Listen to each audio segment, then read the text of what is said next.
Question है 5 mole of an ideal gas at 27 degree expand isothermally and reversible, isothermal reversible बोला है condition for a volume of 6 litre to 60 litre the work done in kilojoule. आपको work done पूछा है किसमें? Isothermal reversible process में।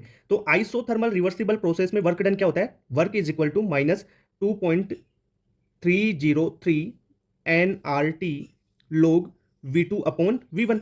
ठीक है sir, work निकालते हैं। -2.303, अब एन कितना दे रखा है? मोल दे रखा है 5, 5 रख दो। आर की वैल्यू 25/3 रख लो, या 8 पॉइंट जो उसमें करोगे तो कैलकुलेशन में थोड़ा दिक्कत आएगी, 25/3 रख लिया करो ना।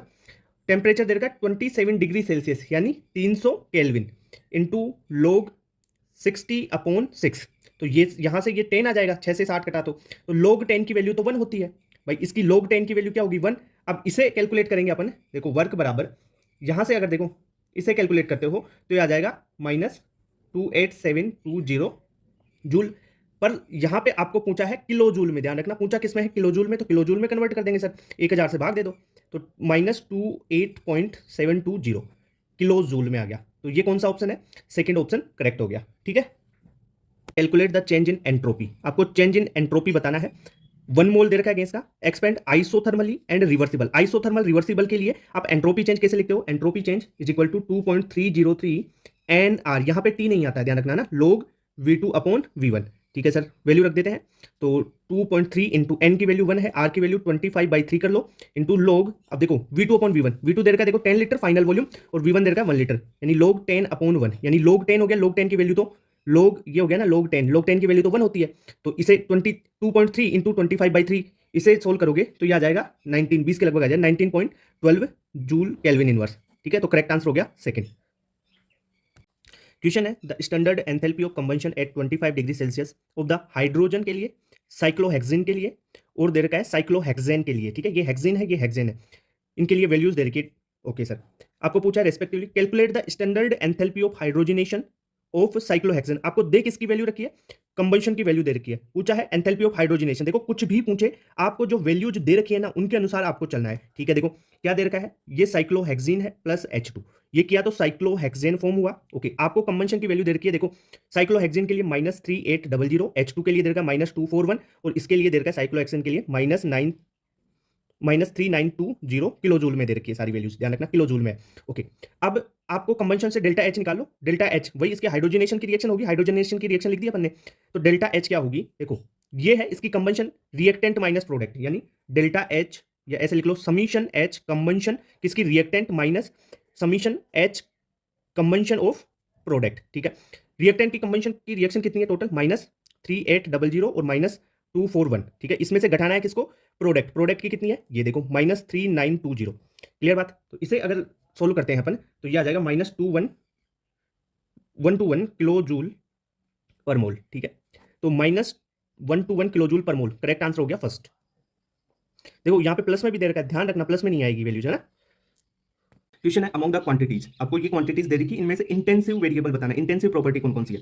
क्या क्या दे रखा है? Density, temperature, enthalpy, heat capacity, volume, pressure, molar heat capacity, specific heat capacity. इनमें से इंटेंसिव बताओ। देखो कॉन्सेप्ट क्या होता है, एक्सटेंसिव प्रॉपर्टीज वो होगी जो अमाउंट ऑफ सब्सटेंस पे डिपेंड करे, यानी मास पे डिपेंड करती है, और इंटेंसिव यानी मास या अमाउंट ऑफ सब्सटेंस पे डिपेंड नहीं करती। देखो कैसे याद रखोगे, इंटेंसिव में आई आ रहा है यानी इंडिपेंडेंट, ठीक है, एक्सटेंसिव डिपेंड करती है। अब सर कौन कौन सी है वो देख लेते हैं। जैसे देखो डेंसिटी है, पहली बात डेंसिटी, जैसे वाटर ले लो, 1 लीटर वाटर लो, 2 लीटर वाटर लो, 3 लीटर वाटर लो, वो अमाउंट पे डेंसिटी थोड़ी चेंज होगी, नहीं होगी ना, वाटर की डेंसिटी उतनी ही रहेगी। जैसे आपने 1 लीटर वाटर है उसका आधा कर दिया तो 1 लीटर का टेम्परेचर उतना है, उतना ही आधे लीटर का टेम्परेचर होगा, तो टेम्परेचर भी ठीक है डिपेंड नहीं कर रहा है। तो ऐसे अपन देखें तो इंटेंसिव को लिख लेते हैं कौन कौन सी है। इंटेंसिव जैसे पहले दे रखा है डेंसिटी, डेंसिटी इंटेंसिव है, टेम्परेचर भी इंटेंसिव है, डिपेंड नहीं करती है।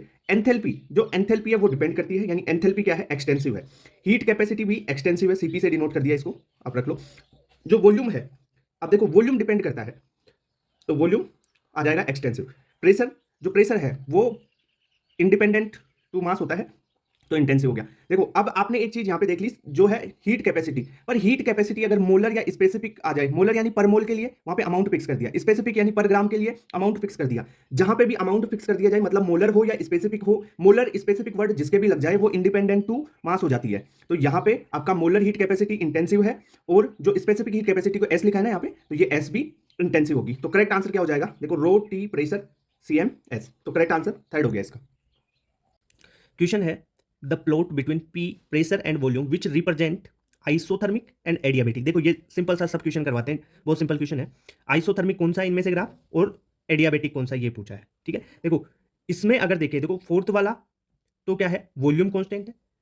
ओके सर, और जो फर्स्ट वाला है, फर्स्ट में क्या है, प्रेशर कांस्टेंट है। प्रेशर कांस्टेंट हो तो आइसोबारिक, वॉल्यूम कांस्टेंट हो तो आइसोकोरिक। अब बचा सेकंड और थर्ड। सेकंड और थर्ड में आप देखो स्लोप से, स्लोप देखो जो एडियाबेटिक होता है ना, उसकी स्लोप ज्यादा होती है। वो क्या होती है, गामा टाइम्स होती है स्लोप ऑफ आइसोथर्मल। तो गामा dp/dv होती है। और आइसोथर्मल की बात करें अपन तो वो होती है ओनली dp/dv।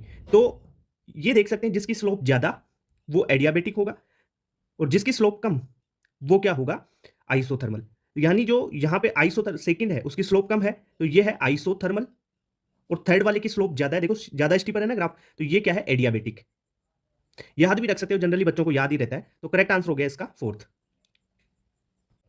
क्वेश्चन है consider the reaction at 300 kelvin. ये आपको रिएक्शन दे रखी है, इसका डेल्टा एच दे रखा है -185 किलो जूल। ओके, आपको पूछा क्या है, if 2 mole of H2 completely react with 2 mole of Cl2 to form HCl। ठीक है, what is the delta U, internal energy में क्या चेंज होगा फॉर दिस रिएक्शन। ठीक है सर, कैसे निकालोगे आप, डेल्टा एच बराबर delta U plus delta NgRT वाला फॉर्मूला। अब इस रिएक्शन के लिए डेल्टा Ng देखो, इस रिएक्शन के लिए देखो यहाँ पे 1 मोल इसका, 1 मोल इसका, और यहाँ पे 2 मोल। डेल्टा Ng क्या होता है, गैसियस मोल्स देखने होते हैं प्रोडक्ट माइनस रिएक्टेंट के, तो प्रोडक्ट के भी 2 है और रिएक्टेंट के भी 2। तो डेल्टा Ng यहाँ पे कितना आ गया, 0। तो ये तो पूरा टर्म ही क्या हो गया, 0। यानी डेल्टा H बराबर डेल्टा यू हो जाएगा। अब डेल्टा H निकाल लेते हैं। आपको बोला है 2 मोल H2 प्लस 2 मोल Cl2। ठीक है, इससे आपका फॉर्म हो गया 4 मोल HCl। ठीक है, तो यहां पे देखो एक H2 एक Cl2। ठीक है, इसके लिए डेल्टा H कितना है, -185। अगर 2 से मल्टीप्लाई कर दिया रिएक्शन को तो डेल्टा H को भी 2 से मल्टीप्लाई करोगे, डेल्टा H हो जाएगा आपका, यानी डेल्टा U बराबर 2 इंटू -185 किलो जूल, यानी ये हो जाएगा -370 किलो जूल। ओके, तो करेक्ट आंसर हो गया इसका फोर्थ। क्वेश्चन है for the reaction Ag2O solid से 2Ag solid plus half O2 form हो रहा है। आपको डेल्टा H की वैल्यू दे रखी है 40.63 किलो जूल पर मोल। देखो ये किलो जूल में है वैल्यू, और बाकी की वैल्यू जूल में है। तो आप ऐसा करो, किलो जूल को जूल में कन्वर्ट कर लो, यानी 4063। ठीक है, 0 जूल मोल इनवर्स। ठीक है, ये किस में कन्वर्ट हो गया, जूल में। अब नेक्स्ट आपको पूछा है कि predict the feasibility of reaction. Feasibility कैसे रिएक्शन की आप चेक करो, डेल्टा जी की वैल्यू देखो। अगर डेल्टा जी नेगेटिव आ जाता होता है तो फिजिबल होगी, डेल्टा जी अगर पॉजिटिव है तो नॉट फिजिबल होगी रिएक्शन। तो डेल्टा जी कैसे निकाले सर, डेल्टा जी का फॉर्मूला होता है delta H minus T delta S. यहाँ पे आपको कैलकुलेशन फुल मत करो, बस जनरली आइडिया ले लो। जैसे डेल्टा एच की वैल्यू है यहाँ पे 40630, इतनी वैल्यू है, माइनस टी कितना है 353 इंटू डेल्टा एस है 108। ठीक है सर, देखो इसको मल्टीप्लाई करोगे तो इससे तो कम ही वैल्यू आएगी, करके देख लो, है ना। तो यहां पे ये जो डेल्टा जी है वो क्या रह गया, पॉजिटिव रह गया। डेल्टा जी पॉजिटिव है तो रिएक्शन क्या होगी, नॉन फिजिबल। तो करेक्ट आंसर हो जाएगा second. Study the following data. ये रिएक्शन देखिए H2 प्लस Cl2 से 2HCl फॉर्म हुआ, इसका डेल्टा H1 दे रखा है -185 किलो जूल पर मोल। दूसरा H2 से O2 H2 फॉर्म हुआ, इसका डेल्टा H2 दे रखा है। आपको पूछा है calculate delta E, internal energy में चेंज पूछा है at constant pressure and 25 degree Celsius for the reaction. इस रिएक्शन के लिए आपको डेल्टा E निकालना है। तो सर क्या करें, ये रिएक्शन बनाने के लिए देखो डेल्टा E कैसे निकालोगे, ये भी तो चक्कर है। तो आप ऐसे निकाल सकते हो डेल्टा H वाले फॉर्मूले से, डेल्टा H बराबर delta E plus delta NgRT। Sir हम और कैसे तरीके से, भाई इसी तरीके से निकालोगे, क्योंकि आपको डेल्टा H दे रखा है। तो इस रिएक्शन का डेल्टा H निकाल लो, यहाँ पे रखोगे, फिर डेल्टा NgRT रख दोगे, तो यहाँ से डेल्टा E की वैल्यू इस रिएक्शन के लिए निकल के आ जाएगी। अब सर इस रिएक्शन के लिए डेल्टा H निकालते हैं, तो इन दोनों रिएक्शन से निकलेगा ना डेल्टा H। इसका क्या करो, जो पहली रिएक्शन यहाँ पे देखो 4HCl है और यहाँ पे 2HCl है, तो ऐसे कर दो, पहली वाली रिएक्शन को रिवर्स कर दो और 2 से मल्टीप्लाई कर दो, तो 2HCl इधर आ जाएंगे ना, तो इंटू 2 करोगे फिर 4HCl हो गए। तो यानी फर्स्ट रिएक्शन को देखो सोल्व करते हैं। आप क्या करो, जो पहली वाली रिएक्शन है उसको रिवर्स कर दो, मतलब माइनस कर दो, इंटू 2 से गुणा कर दो। ये तो पहली वाली रिएक्शन के साथ करो। दूसरी वाली रिएक्शन में देखो 2H2 ऐसे कैसे पीछे है रिएक्टेंट साइड, तो 2H2 यहाँ पे, तो ऐसे कैसे रख दो, यानी प्लस सेकंड रिएक्शन, तो इनका डेल्टा H जोड़ दो, क्या हो जाएगा, देखो पहले वाले को रिवर्स किया, यानी जो डेल्टा H1 है नेगेटिव हो गया, पहले से नेगेटिव है, negative negative positive 185 into 2 plus जो दूसरी वाली रिएक्शन है उसका डेल्टा H कितना है -483.7 किलो जूल में। तो यहां से सोल्व करोगे, देखो ये माइनस में ये प्लस में, तो ये हो गया 370 370 ये हो गया ना, तो यहां पे आ जाएगा -113.7 किलो जूल में आ गया। ठीक है, और अगर ऐसे मानते हो 113,700 जूल में हो गया, ये भाई किलोस हटा दिया ना मैंने, ये जूल में हो गया। चल जूल में कर लेते हैं, डेल्टा Ng वगैरह ये करेंगे ना, इसलिए ये हो गया। अब रख दो फॉर्मूले में डेल्टा H बराबर delta E plus delta NgRT। Delta H की वैल्यू कितनी आ गई तुम्हारे पास, माइनस का आया ये, -113 4.700 जूल में चल रही है कैलकुलेशन, ध्यान रखना। Delta E plus delta n g. Delta n g कैसे निकालोगे? देखो डेल्टा एनजी क्या होता है, रिएक्ट जो प्रोडक्ट है उसके गैसियस मोल, ठीक है, माइनस रिएक्टेंट के गैसियस मोल कर दोगे आप, ठीक है। प्रोडक्ट के गैसियस मोल देखो 2 मोल यहाँ पे और 2 ये, ठीक है, 4 यानी 4 माइनस इधर कितना है 4 + 1 5, गैसियस मोल की बात कर रहा हूँ, यानी -1 आ गया डेल्टा एनजी। तो डेल्टा एनजी क्या रखोगे यहाँ पे -1 इंटू R 25/3 रख दोगे, ओके, इंटू टेम्परेचर देखो 25 डिग्री सेल्सियस, 25 डिग्री सेल्सियस मतलब 298 केल्विन, ओके सर। अब देखो ये तो वैल्यू सबको पता होती है R इंटू टी की, तो ये होती है 2473.4 आ जाती है, ये कैलकुलेट करोगे तो, ठीक है। तो यहाँ से डेल्टा ई निकल के आ जाएगा 1, भाई आप कर भी सकते हो कैलकुलेशन भी, है ना।